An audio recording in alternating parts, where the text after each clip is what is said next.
so being a jury member in the Marrakech Film Festival, you're literally sitting next to Cannes Film Festival peers that are, well, these are mega names.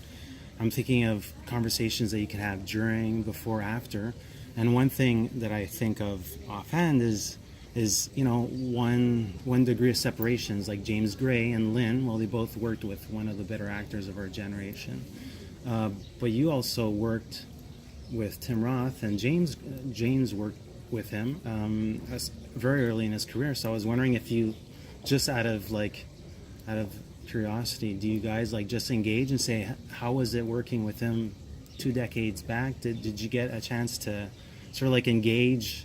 Yeah, I mean, with both James and Lynn, it's been, we liked each other immediately. So it's strange that we only met like 5 days ago, because I feel like, we're all-time friends. So the conversation sort of goes randomly into personal and professional matters, and we of course we do talk about how was it working with Tim and all that. Yeah, absolutely. Because I mean, some of your, when you, obviously it's like public domain how you and Tim got together. I mean, he fell in love with your cinema. But then when you had the initial idea of engaging with him on a creative level, I'm thinking, oh, maybe you referenced Lil Odessa way back when. I mean, he's got a huge volume of work. Yeah, but I did watch Little Odessa again recently. I mean, before shooting Chronic, I guess. Yeah. And I love that movie. Little Odessa is a fantastic movie. Yeah. But with Tim and I, we got a really a close collaboration. I think it's something special. We already shot 2 movies. One I direct, the other I produce, 600 Miles, and we're gonna shoot something soon. Okay. That I'm working on. We're working on, but yeah, we're very close. And again, just out of curiosity, so we're in Marrakech, and there's 2 new samples of Mexican cinema. So do people sort of like come to you and say, well, what are your thoughts about these given titles or these given films? Do they sort of like? Yeah, of course I've been in juries before, so I know I don't make the mistakes that I did at the first. Of talking more than I should, because I take it very seriously, the jury duty, and I'm only halfway through watching the movies. Through the process, yeah. I was surprised in the best possible way to come all this way to see 2 Mexican movies that I hadn't seen. So it's I'm very happy about it. I'm proud of Mexican cinema, but that doesn't mean I look at those films with a special, caring more than I do for others. No, I gotta be serious about it. Oh, for sure. I sit there and just I actually never know anything about the movies I'm about to see. I don't read a thing. I don't know if it's a first or second time director. You go in blindly. That's the best way to approach it. Yeah, especially for jury duty. You sort of want to leave that at the door. So we're a little bit over the 1 decade mark for you. 5 feature films. And there's this one title that I sort of mentioned to you previously that I had never seen. And I remember speaking to a film programmer, and he says it was your best work to date. So it's sort of an anomaly, because it's the one film that didn't really travel as much. How do you look back at that? It's a smaller film, I think, the budget. I think it's it's a film I'm very proud of. I co-directed it with my sister. It's called A los ojos, Through the Eyes. I gotta say, I won't go into details, but to a certain extent, it wasn't out as much as it should have. Pretty much wasn't out because of my bad decisions. Meaning, when it was invited to a certain festival, I should have said yes, and then it's not always easy to know how to release a movie and to find, for the movie to find its right place. And it was a shooting that took a year and a half. I shot it with no script. Most of it was about children living in the streets, homeless kids in Mexico City.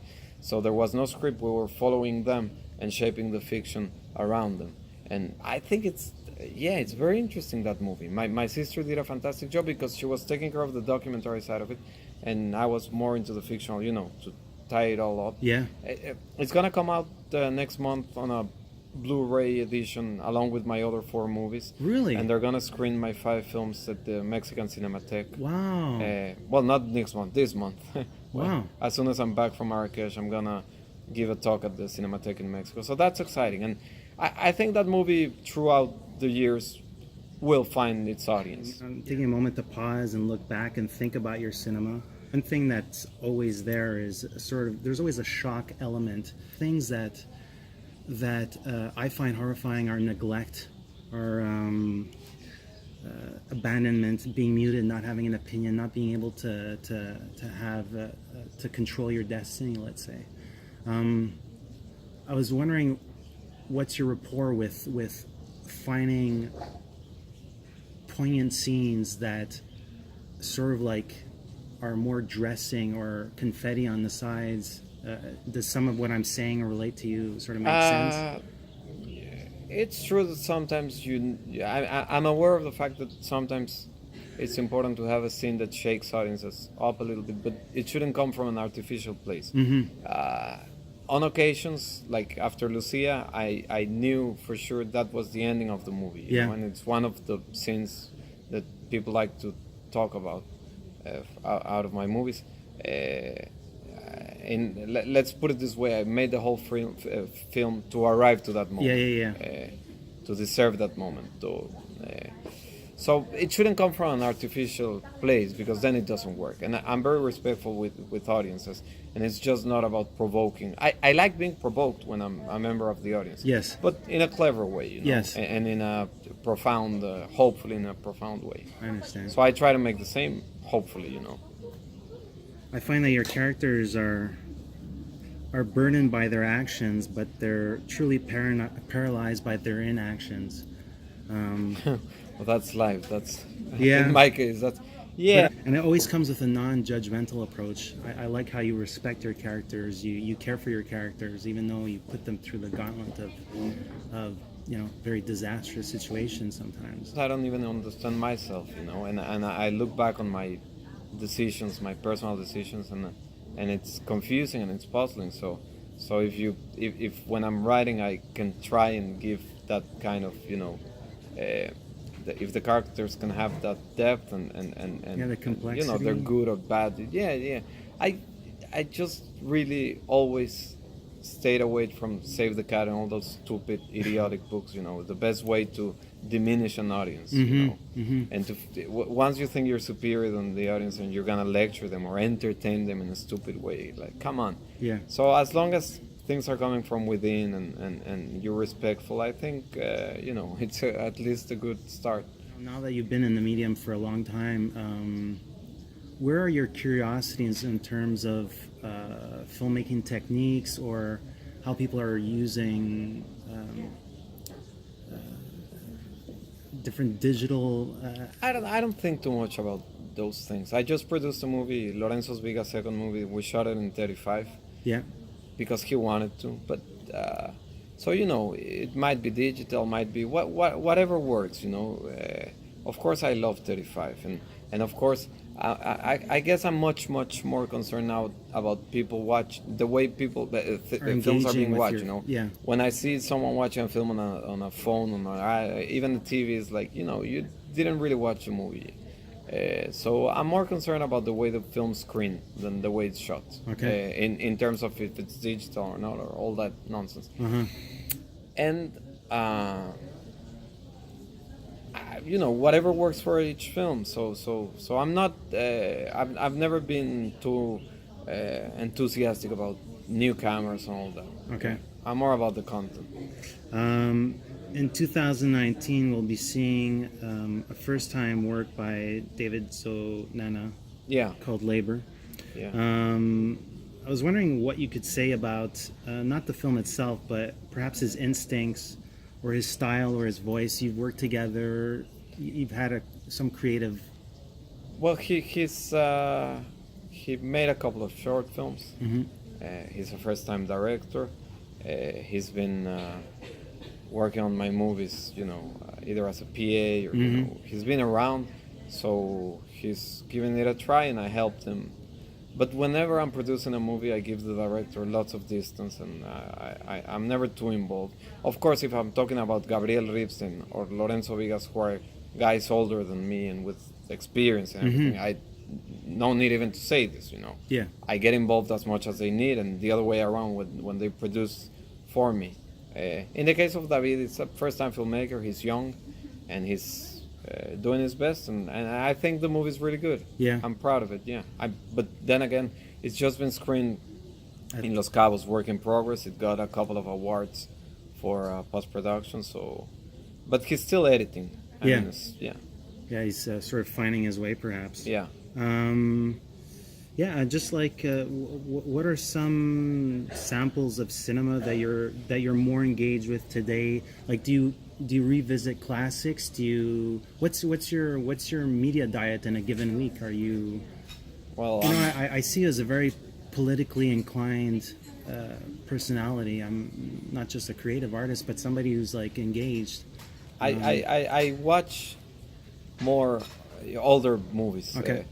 For example, I just sat through the 5, 6 Lina Wertmuller movies. You know, Pasqualino Sette Bellezze and all that period with Giannini, and I really enjoyed those movies.